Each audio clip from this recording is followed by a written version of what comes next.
Imagine a group of 125-year-olds.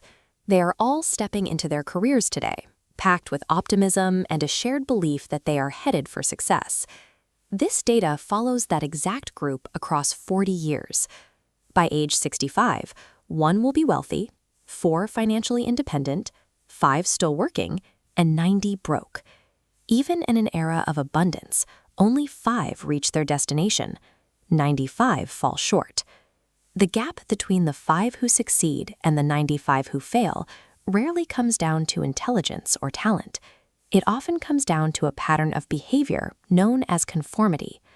Conformity is the habit of acting like everyone else, adopting the routines of the crowd without questioning why you are doing them or where those actions actually lead.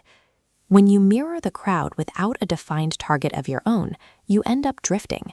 You expend your energy every single day just to maintain your place in the pack. Think of a ship waiting in a harbor. It has a captain at the wheel, a clearly plotted map, and an exact destination written into the logbook.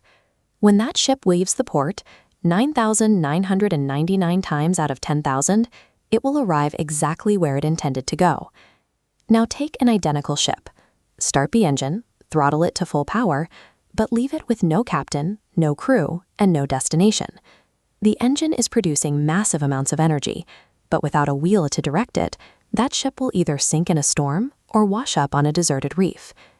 Humans experience a similar outcome. Energy alone, no matter how intense, cannot create a destination. It only powers the drift. Throughout history, the world's greatest teachers and philosophers have stood at odds over almost every theological or social question. But there is one notable exception. The Roman Emperor Marcus Aurelius observed that a person's life is shaped by their thoughts. Centuries later, the psychologist William James noted a similar phenomenon, stating that humans can alter their lives simply by altering their attitudes of mind. Across thousands of years, these thinkers arrived at one unifying consensus. We become what we think about. These thinkers aren't describing a miracle, but a predictable pattern in human psychology. They observed that our external circumstances eventually align with our internal focus.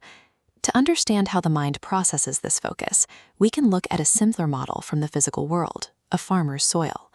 The human mind behaves much like a plot of fertile land, and like the land, the mind possesses one defining characteristic: total indifference.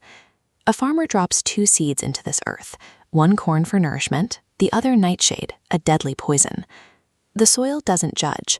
It takes the inputs and pushes both to the surface, returning the poison as readily as the corn. This is how the mind handles information. It doesn't discriminate between a productive goal and a destructive fear. It simply accepts the input and begins to work on it. We tend to ignore this processing power because it is given to us freely at birth. We assign value to things we pay money for, and we devalue the things that come free. But the mind returns the results of whatever seeds you choose to plant.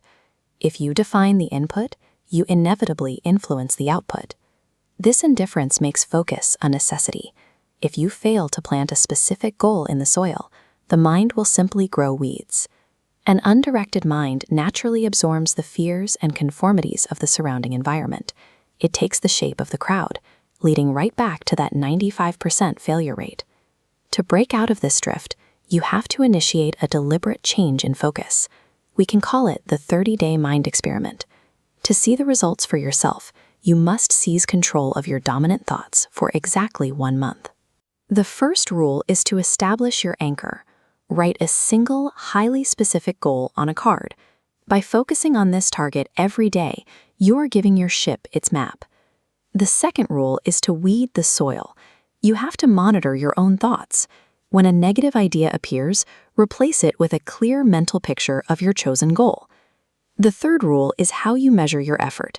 Think of the man who sits in front of an empty stove and says, "Give me heat and then I'll add the wood." You cannot expect results without first providing the work. Financial rewards are not the goal itself. They are a measurement, a metric of the value and service you have provided to other people. Your life follows the path of your focus. By choosing your dominant thoughts today, you stop drifting with the 95% and you take your place among the 5% who reach their destination.